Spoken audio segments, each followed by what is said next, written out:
My name is Rida Talpur. I'm a PMS officer. Right now I'm serving as a district manager Hyderabad and PPHI. अच्छा, अब जब आप practice पे बैठेंगे तो फिर जो है ना प्रोक्रेस्टिनेशन आपके लिए बहुत बड़ा मसला हो जाएगा। वो क्या होता है कि आज नहीं करते हैं, कल करेंगे, परसों करेंगे, बाद में करेंगे।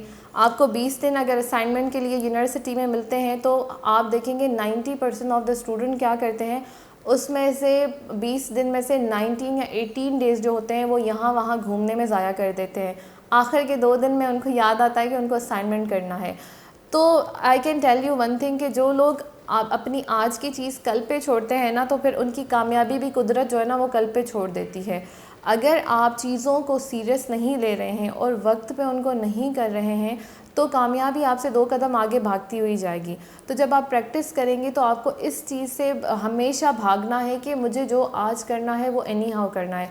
उसके लिए मैंने आपको ऑलरेडी कहा है कि अपनी लाइफ को प्लान करें। जैसे मैंने आपको कहा कि मैंने हैबिट नाउ के नाम से एप्लीकेशन डाउनलोड की हुई है। मैंने उसमें जो है अपने टास्क लिखे हुए हैं। जब रात होती है, रात को सोने से पहले जो है मैं मेक श्योर करती हूँ कि मैंने जो 5 अपने लाइफ के मेजर टास्क थे वो मैंने एनी हाउ कर दिए थे। देन अगेन हमने जो है इस चीज़ को कैसे कंट्रोल करना है कि हमने हर चीज़ को छोटे छोटे स्टेप्स में तोड़ देना है ना।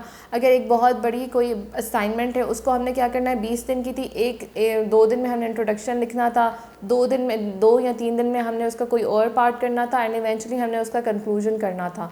तो जब आप चीज़ों को आराम आराम से तोड़ेंगे और उनको थोड़ा सा ईजी करेंगे तो आपकी ये वाली आदत भी ख़त्म हो जाएगी कि चीज़ों को मुझे आज नहीं कल करना है। फिर हमारा लास्ट जो सवाल है कि क्या हमें बड़े ख्वाब देखने चाहिए।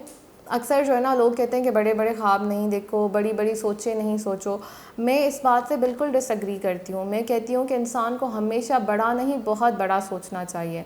पहले तो इसलिए कि जो जिसने हमें पैदा किया है उस रब्बुल इज़्ज़त की जो है कुदरत में और उसके हाथ में हर चीज़ है। अगर वो चाहे तो किसी को भी खाक से उठा के बादशाह बना सकता है। And then again there is this concept of law of attraction. I believe कि बहुत सारे लोगों ने इसके बारे में सुना होगा। अभी तो ये बहुत ज़्यादा आम हो गया है, बहुत मशहूर हो गया है। डिफरेंट जो है चैनल्स हैं जिन लोगों ने उस पर डॉक्यूमेंट्रीज़ बनाई हुई हैं। लॉ ऑफ अट्रैक्शन बेसिकली क्या होता है कि जो चीज़ आप सोचते हैं और आप कॉन्स्टेंटली सोचते जाते हैं वो चीज़ आपकी लाइफ में होना स्टार्ट हो जाती है। वो कैसे कि अगर आप पॉजिटिवली किसी चीज़ को मुसलसल सोच रहे हैं और फिर आप उसके बारे में प्लानिंग भी कर रहे हैं और प्लानिंग करके आप कोशिश कर रहे हैं, क्योंकि आपने खुदा पे जो है एतमाद रखा हुआ है कि मैंने ये पॉजिटिवली कोशिश भी की है, मैं अच्छा सोच भी रहा हूँ और मैं 100% उम्मीद भी कर रहा हूँ कि जो मैं सोच रहा हूँ मुझे मिलेगा, तो कुदरत आपके लिए रास्ते खुद ब खुद खोलना स्टार्ट कर देती है। और जब आप बड़ा सोचते हैं तो क्या होता है कि आप अपने बारे में जो है ना बेहतर समझना स्टार्ट हो जाते हैं। व्हेन यू ड्रीम बिग तो क्या होता है कि आप अपनी इंपॉर्टेंस जो आपकी होती है वो और ज़्यादा आपकी जो है बेहतर हो जाती है। इसके अलावा ये होता है कि आपके गोल्स ज़्यादा जो है ना आपको क्लियरली नज़र आना स्टार्ट हो जाते हैं। तो इफ़ यू आस्क मी कि should you dream big, I would say या you should always dream big, but then again सिर्फ ख्वाब नहीं देखने होते हैं लाइफ में, उसको पूरा करने के लिए आपको उसके लिए मेहनत भी करनी होती है। आपको जो लोग ये सिर्फ कहें कि जो है ना आप सिर्फ जो है ना ख्वाब देखें, आप जो है सिर्फ प्लानिंग करें लेकिन उस प्लानिंग पे आप कोई भी काम ना करें, तो ट्रस्ट मी वो आप लोगों के दोस्त नहीं, वो आप लोगों के दुश्मन ही होंगे।